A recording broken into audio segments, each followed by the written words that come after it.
Hello, builders. We would love to welcome you to this episode of the Build Your Success podcast. Hey, if you're a returning listener, we appreciate you listening to the program. Thanks for coming back. If you're new to the show today, stick around. We got some great stuff coming from a guest. So, here at the Build Your Success podcast, we like to build you so you can build others. We do that through our corporate training, our speaking events, and our coaching. And we also do that with a special guest we have here on the podcast. And today I'm excited to have Terry Tucker. Terry has been an NCAA Division I college basketball player, a Citadel cadet, a marketing executive, a hospital administrator, an undercover narcotics investigator, a SWAT team hostage negotiator, a high school basketball coach. There's more. A business owner, a motivational speaker. He's now an author, and most recently, a cancer warrior.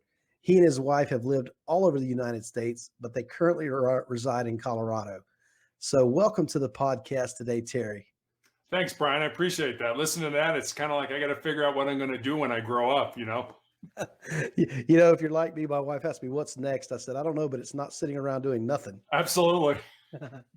Yeah, so a guy like you could definitely write books and talk about experiences in life because you have plenty of it. So first thing I want to ask you, Terry, something we ask all of our guests here on the podcast. What does leadership and being a leader mean to Terry Tucker? That's a great question. When I was growing up, I was really an individual who kind of drank from the well of John Wooden, the basketball coach from UCLA. And I think Coach Wooden's definition of success is probably the best. It's certainly the best definition I've ever heard. I've never found one that's better. But I look at him as a true leader, somebody who, had to deal with, 18 to 21-year-old kids. He was winning national championships. But let me just give you his definition of success if you've never heard it. And I love it. And it goes like this. Success is peace of mind, which is a direct result of self-satisfaction in knowing that you did the best to become the best that you're capable of becoming. And I look at that definition and I look at how he led. I mean, a guy like Bill Walton, who, Coach Wooden had a haircut standard, and Walton one day was like, Coach, I'm not going to cut my hair. And here's this All-American basketball player. And Coach Wooden was like, well, that's fine, Bill. That's certainly your prerogative, but I hope you enjoy your time on the bench. So, I mean, I look at that as that's what a leader is. Somebody who, this is my best player, so I'm going to treat him differently than the rest of the players. Absolutely not. He's part of this team. He's part of what we're trying to build here. And if he doesn't want to be part of it, we'll find somebody else to do it. That is great. And it's more for the whole team than it is for an individual. And I love that. I hear so many great quotes, leadership quotes from Coach Wooden that the man must have been an awesome leader. So that's great. Yeah, he was. I mean, I remember when I was an adult and he'd retired and everything, I ended up writing him a letter. And like 2 weeks later, he wrote me back and it was like, Dear Mr. Tucker. I'm like, Mr. Tucker? I mean, that was my father. You were probably one of the greatest coaches of all times, and courtesy and politeness was an important part of his life. That is so great. And I hope to aspire to be courteous and polite. Those two things will take you a long way in life. So that's great. In your application here, and for those that are listening today, if you ever want to be a guest on the podcast, you go to our website, buildcs.net, go to the podcast page and fill out our guest application. And that's how you get on the show. It's basically that easy. We do review the application to make sure you're a fit, but other than that, it's pretty easy. So one of the things you have here in the application is your 4 truths. I want to talk about the first one here. Control your mind or it will control you. I think that's very important. And I think listeners need to hear how important that is. So if you will unpack that for us, Terry. Sure. When I was in high school, I had 3 knee surgeries. And, at 15 years old, after my second surgery, I had the team doctor for DePaul University tell me that my basketball playing days were probably over. They removed 25 pieces of my bone that had shipped away. But the only success I had really derived, I'm 15 years old. Yeah, at that point in my life was on the basketball court. So I wasn't by any means willing to just give that up because some doctor told me that I couldn't play anymore. But my mind started to play this recording over and over. And it was, you know what? You're a step slower. Coaches aren't going to want to recruit you, et cetera, et cetera, et cetera. And I was recruited by people like Mike Krzyzewski, Coach K from Duke when he was at West Point. I got a call one morning from the coach of Kentucky who had just won the national championship. So if you looked at the way things were going, I was still a viable Division I college athlete. But in my brain, in my mind, in my head, my brain was putting in these negative thoughts. And that was the first time I realized you need to control that brain. You need to control the narrative of what's going on in your head. And if it's a negative one, you need to spin it and make it a positive one. So that's kind of what I mean by control your mind, or it will control you. Terry, I love that.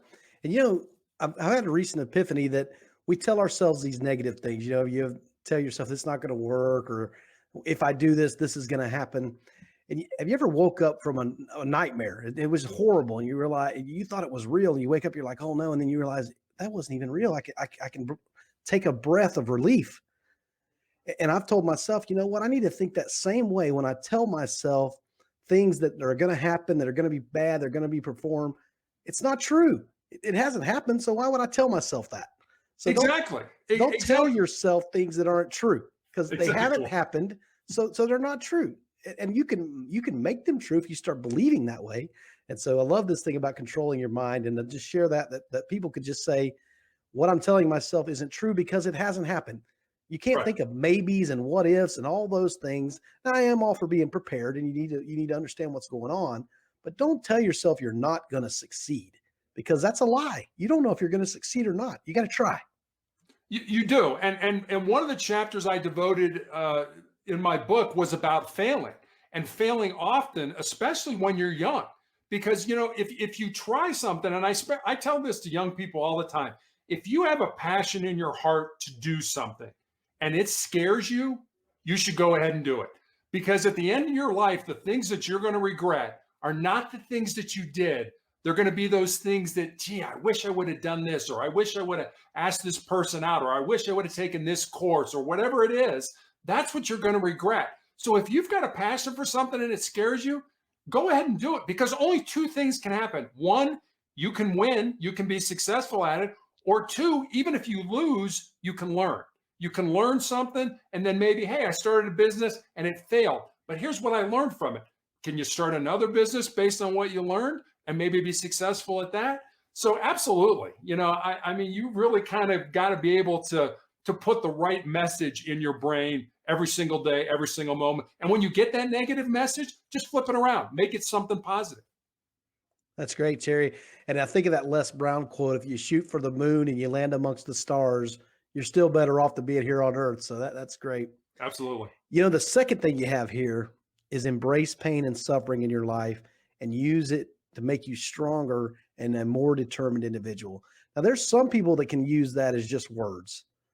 But Terry, I've read the rest of your application here, and I know you have faced some serious trials, and overcome some adversities. You're in the middle of one right now. So tell the audience how important this embracing suffering is, and depending on it to make you stronger. Looking at it that way, that's just a positive outlook on it. It is. And in just a quick second here, to kind of give people a perspective, in 2012, I was diagnosed with this very rare form of cancer, a form of melanoma. And I was on a drug called interferon for 5 years that basically gave me flu-like symptoms for 2 to 3 days every week after I took it. So imagine having the flu 2 to 3 days every week for 5 years. Once the drug was stopped, cancer came back in 2017. 2018, I had my left foot amputated. Disease came back in 2019, a couple more surgeries. Last year, an undiagnosed tumor in my ankle grew large enough to go ahead and fracture my tibia, my shin bone. And so I was faced with the prospect of having my left leg amputated above the knee right in the middle of a global pandemic. So we all know that our brains are hardwired to avoid pain and discomfort and to seek pleasure. So most people run away from pain. Most people say, you know what? No, I don't want to have anything to do with it. I've learned, and I wish I could bottle this, and if I could write a book about it and live on some island in Jamaica. But I've learned to take pain and suffering, and we're all going to experience pain and suffering in our life. But instead of running from it, to flip it inside and use it as fuel or energy to just make me a stronger and more determined individual. So I've just gotten to the point in my cancer journey that I've experienced enough pain where it's like, you know what, go ahead and bring it on. It's just going to make me tougher, stronger, and more determined as a person. Terry, that's unbelievable, man. I love to hear you talking like that in the midst of this trial. And people can sit around and sulk, or they can go out and write a book and they get on podcasts and inspire and help others. And I love the fact that you've chosen to do that. And we're better for it because you're helping us realize, I was telling Terry before we started the podcast, I have a friend that his wife is an amputee, and just small things in life that we take for granted because we have our limbs, amputees have to work around those things. And so I just encourage the listeners to be thankful for what you have and then help others that don't have. And if you do get in a desperate situation, look for the positive as Terry's doing it and try to find ways to help others and put that positive spin on it. Terry, man, you're an example for all of us, man. I appreciate that so much. Well, thank you, Brian. You wrote a book during a pandemic, man. I mean, that's one of the things we're talking about here. And in the 3 months time between that, you had your leg amputated and you had a treatment for cancer. So all those things together would give a lot of people an excuse and a reason to say, you know what, I can't do this right now. I need to postpone, I need to put it off. And Terry presses on and says, I'm going to do this anyway. So tell us how you overcame these challenges and persevered with a book.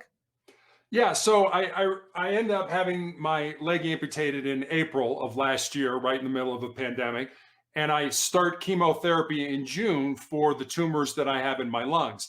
So in between that time, I wrote this book, Sustainable Excellence, the 10 Principles to Leading Your Uncommon and Extraordinary Life. And I always say I've gotten through cancer. I've gotten this far in cancer through what I call the 3 F's: faith, family, and friends. And I have a very strong faith. And I always say that, yeah, I wrote the book, but I really kind of feel it was inspired by God. So, the book was really born out of 2 conversations. One was a former basketball player that I had coached that had moved to Colorado, and my wife and I had dinner with her. And I said to her one day, I said, I'm really excited that you're here because I can kind of watch you find and live your purpose. And she got real quiet for a while. And she looked at me and she said, Coach, what do you think my purpose is? And I said, I don't know what your purpose is. That's what your life should be about. Your life should be about finding that purpose. And then when you find it, go ahead and live it. That was one conversation. The second conversation was with a young man, college student from actually the Citadel, who said to me on LinkedIn, what do you think are the most important things that I need to know to not only be successful in my job or in my career, but in life? And I didn't want to give him the, get up early, work hard, help others kind of stuff. Not that those aren't important. They are incredibly important. But I wanted to kind of go deeper. I wanted to kind of give him things that might resonate in his soul. So I spent some time and I jotted some stuff down. And I eventually had these 10 principles and I sent them to him. And then I kind of stepped back and I'm like, I've got a life story that fits under that principle, or I know somebody whose life emulates this principle. So during that 3-month period, I actually sat down at the computer and kind of built stories underneath each of those principles. And that's kind of how the book came about. Wow, that's great. And I know, you talk about writer's block and those type of things that happen. There's all these just things that go on. I wrote a small book myself on piloting an airplane, and that was a lifelong goal of mine. So I sat down and wrote the book I wish I could have read when I was going through that. And it just, you can find excuses or you can make results. And I choose to do the latter when I can. So that's great. Yeah. And it's funny because I had an 87-year-old man who contacted me after getting a copy of the book and reading it and said, you know what, if I would have had these principles when I was younger, my life would have been a whole lot better. So that was kind of a neat little, sort of anecdote that I didn't know who this person was, and he's 87 years old and he bought the book and read it and it had an impact on his life. So you just never know. Yeah, you never know how you're going to reach out and touch someone and affect their lives. The young man you're talking about at the Citadel, That's a highly ranked college and training for the military. And what leadership lessons did you learn there while we're on that subject? I did not appreciate what I learned at the Citadel until I was much, much older. I'd probably been out 5, 6, 7 years and realized, that really what the Citadel taught me is that regardless of what we do for a living, regardless of, our family life or our spiritual life, whatever it is, we're part of something bigger than ourselves. And if you can be part of that, you're a cog, you're an important part. And if you don't hold up your end, if you don't do what you're supposed to do, if you don't do what you say you're going to do, if you don't have that integrity, then you're not going to be successful in life. You're not going to have very many friends. You're probably not going to be successful in your relationships. So kind of all of that crystallized for me when I got out of the Citadel. And I went there, to be honest with you, to play basketball. It was one of those things where, yeah, this military stuff, it's kind of an inconvenience.